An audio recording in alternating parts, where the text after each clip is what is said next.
জ্যোতিষ আচার্য চ্যানেলে আপনাদেরকে স্বাগত জানাই। আমাদের ভিডিও ভালো লাগলে অবশ্যই চ্যানেলটিকে সাবস্ক্রাইব করে রাখবেন এবং ভিডিওতে লাইক, শেয়ার এবং কমেন্ট করতে ভুলবেন না। ভালো থাকবেন। শুরু করছি আজকের রাশিফল। মকর রাশি সাপ্তাহিক রাশিফল 6 জানুয়ারি থেকে 12 জানুয়ারি 2025। আপনার স্বাস্থ্য জীবনের জন্য এই সপ্তাহটি অনুকূল দেখাচ্ছে, কারণ বৃহস্পতি আপনার চন্দ্র রাশির পঞ্চম ঘরে উপস্থিত থাকবে। এই সময়ে আপনার কোনো বড় রোগ আক্রান্ত না হওয়ার সম্ভাবনা বেশি, তাই ভালো স্বাস্থ্য উপভোগ করুন এবং নিয়মিত ভিটামিন সি সমৃদ্ধ খাবার খান।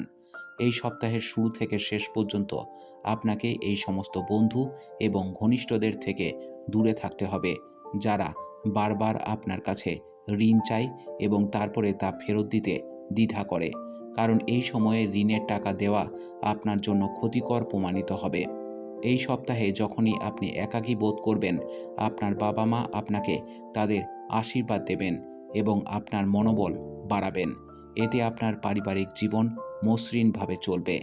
যে সমস্ত ব্যক্তিরা যে কোনো ধরনের সৃজনশীল কাজের সাথে জড়িত, তাদের এই সপ্তাহে অনেক সমস্যার মুখোমুখি হতে হবে, কারণ এই সময়ে আপনার সামর্থ্য নিয়ে বিভ্রান্তি পড়ার সম্ভাবনা রয়েছে। তাই আপনার কর্মজীবন সম্পর্কে নিরাপত্তাহীনতা বোধ করবেন। আপনি যদি বিগত বেশ কিছুদিন ধরে কোনো বিদেশি স্কুল বা কলেজে ভর্তির জন্য চেষ্টা করে থাকেন, তবে আপনার সমস্ত প্রচেষ্টা সত্ত্বেও আপনাকে এই সপ্তাহে আরও অপেক্ষা করতে হবে, কারণ কোনো অসম্পূর্ণ নথির কারণে আপনার পরিশ্রম বৃথা যেতে পারে। প্রতিকার: প্রতিদিন 11 বার ওম বায়ুপুত্রায় নমঃ জপ করুন। আপনার সপ্তাহটি খুব ভালো কাটুক। জয় মা তারা, জয় বাবা লোকনাথ।